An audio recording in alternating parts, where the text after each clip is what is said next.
SME category का 2026 का पहला आईपीओ गैबियन टेक्नोलॉजीज 6 तारीख को ओपन हो चुका है। मैं 6 तारीख को वीडियो रिकॉर्ड कर रहा हूं। इस आईपीओ का हम डिटेल में करेंगे चर्चा। आप में से काफी सारे लोगों ने कमेंट किया था कि भाई इसका रिव्यू किया जाए। अगर जो आप एसएमई आईपीओ का रिव्यू चाहते हो तो मुझे कमेंट सेक्शन बता दिया करो। आपके मेजर कमेंट्स होंगे तो मैं बिल्कुल रिव्यू करूंगा।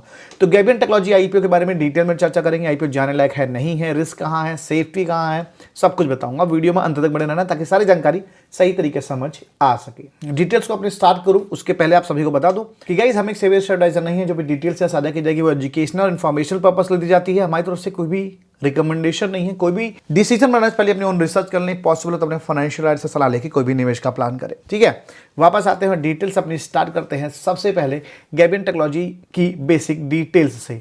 तो गाइस ये आईपीओ 6 जनवरी को ओपन होगा। मैंने आपको अभी बता ही दिया है। 8 जनवरी क्लोज हो जाएगा और जिस दिन क्लोज हो रहा है उसके जस्ट अगले दिन इसका अलॉटमेंट आएगा 9 को ही ओपन हो जाएगा भारत कुकिंग कोल आईपीओ, जिसका हमने डिटेल रिव्यू कर दिया। डिस्क्रिप्शन कमेंट सेक्शन में लिंक है, आपको मिल जाएगा। जरूर जाके देखना, शानदार तरीके से हर चीज बता रखा है। और ये वीडियो खत्म करके जाओगे तो लास्ट में कार्ड भी मिल जाएगा, उस पर भी देख सकते हो। साथ में गाइस इस आईपीओ का जो लिस्टिंग होना है वो 13 जनवरी को होना है। स्टैंडर्ड फेस वैल्यू पे 81 का प्राइस बैंड रखा गया है। बात करें लॉट साइज की तो 1600 शेयर्स का लॉट साइज है। पूरा का पूरा फ्रेश इशू है और 29 करोड़ का आईपीओ का साइज है, जिसमें 1 करोड़ रुपए रिजर्व रखे गए हैं मार्केट मेकर्स के लिए। 28 करोड़ का साइज आप कह सकते हो इस आईपीओ का रखा गया है।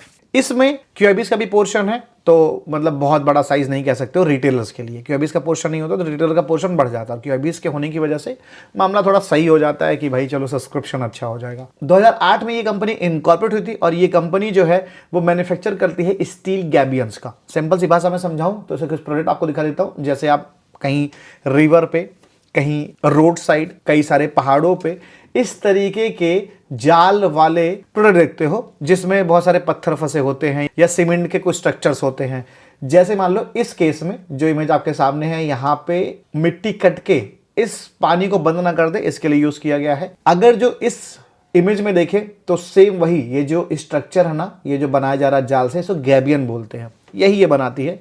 इस केस में ऊपर से लैंडस्लाइड या जो मिट्टी या फिर जो टुकड़े हैं नीचे गिर के रोड पे ना आ जाए, अक्सर पहाड़ों में यूज होते हैं, इसके लिए यूज किया जाता है। उससे अधिक कंकड़ पत्थर जो होते हैं उनको इक्वल रखने के लिए या कहीं पे उनके यूज के लिए यूज किया जाता है। उसके साथ ही इस तरह से नेट लगाया जाता है कई सारी बाउंड्रीज एंड ऑल के लिए। उसके साथ ही आपको कई सारे पहाड़ों पे लैंडस्लाइडिंग खतरा रहता है, वहां पे उनको रोका जा सके, इसके लिए यूज किया जाता है। ठीक है, तो इसको ही हम बोलते हैं गैबियंस और यही ये प्रोडक्ट बनाते हैं और ढेरों प्रोडक्ट बनाते हैं भाई। यहाँ पे देख सकते हो, मतलब प्रोडक्ट की पूरी एक लिस्ट है, इतने प्रोडक्ट बनाते हैं भाई। मोस्टली गवर्नमेंट इनका यूज करते हैं और कई सारे प्राइवेट फर्म भी इनका यूज करती हैं। जैसे मान लो आपको डैम बनाना हो तो वहां पे इसका यूज होगा। ठीक है, अब डैम का कॉन्ट्रैक्ट किसी प्राइवेट कंपनी को मिला होगा या गवर्नमेंट खुद डायरेक्ट बना रही हो तो वहां पे इसका यूज होगा। इसके साथ ही किसी भी कॉन्ट्रैक्टर को मान लो जरूरत पड़ती है कि उनको रॉ मटेरियल चाहिए तो भाई वो भी ये सप्लाई करवा देते हैं। मान लो ए नामी कोई कंपनी है जिसको रॉ मटेरियल चाहिए,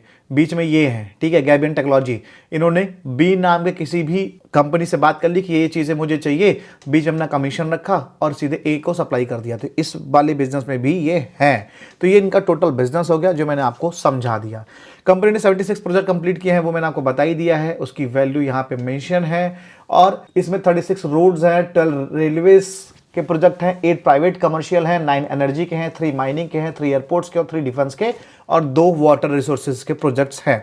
तो मतलब ये अलग अलग जगह पे यूज में आता है, जो कि अपने आप में बहुत बढ़िया बात है। और देखो डिमांडेबल बिजनेस है, छोटी कंपनी है, एसएमई आईपीओ छोटे ही होते हैं, उसके हिसाब से बिजनेस ठीक नजर आ रहा है। फाइनेंशियल डेटा पर नजर डालें तो जो इनकम है इनकी देख सकते हो 78 करोड़ टू 104 करोड़ का, फिर 101 करोड़ का, यहां से स्लाइटली डाउन हुआ है थोड़ा सा, लेकिन ठीक है। आगे देख लेते हैं प्रॉफिटेबिलिटी कैसी है। उसके बाद यहाँ पे नवंबर तक का डेटा है, यानी करीब 8 महीने का डेटा है। तो कहीं ना कहीं यहाँ भी मुझे डाउन लग रहा है, इस साल भी देखने को मिल सकता है, क्योंकि 8 महीने में इतना कमाया है भाई, 4 महीने और बचे हुए हैं। अगर जो 30 करोड़ ही तुम अर्न करते हो उसको अकॉर्डिंगली देखें तो 90 करोड़ के आसपास आएगा। अब आने वाले 4 महीने बहुत अच्छा कर दे तो अलग बात है, वरना इसको पीछे तो नहीं छोड़ पाएंगे। तो हमें 2024 से डाउन देने को मिल रहा है, फिर यहाँ भी डाउन हो सकता है। आगे क्या होगा वो पता नहीं, पर हो सकता है जो डेटा उसके हिसाब से। पैट की बात कर लेते हैं तो जो प्रॉफिट है 3.41 करोड़, फिर 5.82 करोड़, फिर 6.63 करोड़ और फिर 4.83 करोड़। प्रॉफिट की बात करें तो प्रॉफिट में कंसिस्टेंट हमें ग्रोथ नजर आ रही है और यहाँ भी हमें ग्रोथ आगे मिल जाएगी। प्रॉफिट ठीक है, इनकम में थोड़ी सी प्रॉब्लम है। एबिटा ठीक है, नेटवर्थ भी 26.33 करोड़ का, रिजर्व सरप्लस 16.32 करोड़ का है, बोरोइंग काफ़ी हाई है 52.05 करोड़ का, जबकि इस कंपनी का मार्केट कैप ही अगर जो ओवरऑल आप देखोगे तो 109 करोड़ का है, उसमें 50 करोड़ का डेट है भाई, 2.12 का निकल के आ रहा है डेट टू रेशियो, मतलब बोरोइंग बहुत ज़्यादा है। अब ये जो 28 करोड़ रुपए उठा रहे हैं लगभग, ये इससे बोरोइंग पे करेंगे नहीं पे करेंगे ऐसा कहीं मेंशन नहीं किया गया है। 22 करोड़ रुपए इसमें वर्किंग कैपिटल रिक्वायरमेंट के लिए, 1 करोड़ कैपेक्स के लिए और जनरल कैपिटल प्रोसेस के लिए बचे हुए पैसे, तो मतलब मुझे लग नहीं रहा है कि उसका कुछ खासा फायदा होने वाला है बोरोइंग के लिए। तो बोरोइंग एक दिक्कत है जिसकी वजह से लॉन्ग टर्म में तो बिल्कुल इग्नोर करना है। लिस्टिंग के लिहाज से देख लेते हैं क्या होता है। आरओसी आरओई ठीक है 19.17 का, आरओएनडब्ल्यू 30.05 का है, पैट मार्जिन भी ठीक निकल रहा है, एबिटा मार्जिन भी सही निकल रहा है, प्राइस टू बुक वैल्यू थोड़ा सा ज़्यादा है, ऐसा कम होना चाहिए था। अब पीयर कंपैरिजन कर लेते हैं तो गाइस लगभग 12.84 प्री आईपीओ का था, 17.04 पोस्ट आईपीओ का है, तो 17.04 से कंपैरिजन करें तो इनके पीयर से इनकी आरओडब्ल्यू भी ज़्यादा है और पी भी कम है, तो प्राइसिंग थोड़ा ठीक रखा गया है। इस प्राइसिंग की वजह से हो सकता है लिस्टिंग गेन में मामला सही बैठे, नहीं तो दिक्कत हो सकती है। फिलहाल इस आईपीओ में लिस्टिंग गेन के लिए जाएं, लॉन्ग टर्म वाला कुछ मामला नहीं है। एसएमई आईपीओ में बहुत सारे रिस्क होते हैं। एसएमई आईपीओ के बारे में आपको जानना है ना, तो मुझे एक बार कमेंट करके बताना डिटेल में एसएमई आईपीओ में रिस्क क्या होता है, एग्जिट कर सकते हैं नहीं कर सकते हैं, सब कुछ बता दूंगा डिटेल में। और उसके साथ ही जब बोलोगे तो आईपीओ की एनालिसिस कैसे करते हैं वो भी बता दूंगा, ठीक है। इसमें रिस्क इंडिविजुअली है ही है, साथ में एसएमई कैटेगरी का भी रिस्क है, तो इसमें तो भाई मैं बोलूँगा वेट करके लास्ट डे पे जाना ज़्यादा ठीक होगा, जल्दीबाजी ना करे तो ही बेहतर होगा। जो नए लोग हैं वो एसएमई को फिलहाल 2-4-5 एसएमई को देखें, अवॉइड करें, खासकर ऐसे एसएमई तो बिल्कुल भी मैं प्योरली सेफ तो इसको बोलूँगा नहीं, रिस्क कैटेगरी में डालूंगा गैबियन टेक्नोलॉजी को। और अभी इसमें रुकना है, डे 3 में जाना है। कम से कम इस आईपीओ में 12-13 हज़ार करोड़ रुपए मिनिमम डाले जाए, मिनिमम 13,000 करोड़ तो डाले ही जाए। अगर जो इतना डाला जाता है तो ठीक है, मतलब सब्सक्रिप्शन इतना प्लस होता है तो ठीक है, नहीं तो फिर हाई रिस्क की कैटेगरी में जाएगा, और इतना भी होता है तो भी रिस्क कैटेगरी में रहेगा। 15,000 करोड़ चला जाता है तो रिस्क कम हो जाएगा, लेकिन रिस्क कैटेगरी में रहेगा क्योंकि एसएमई कैटेगरी का आईपीओ है। एसएमई कैटेगरी में वही आईपीओ सेफ होता है जिसके फाइनेंशियल्स बिजनेस एकदम क्लियर चमाचम हो और सब्सक्रिप्शन भी बढ़िया हो जाए। तो इसके फाइनेंशियल्स में कुछ दिक्कतें हैं जो कि आपने भी देखा ही है।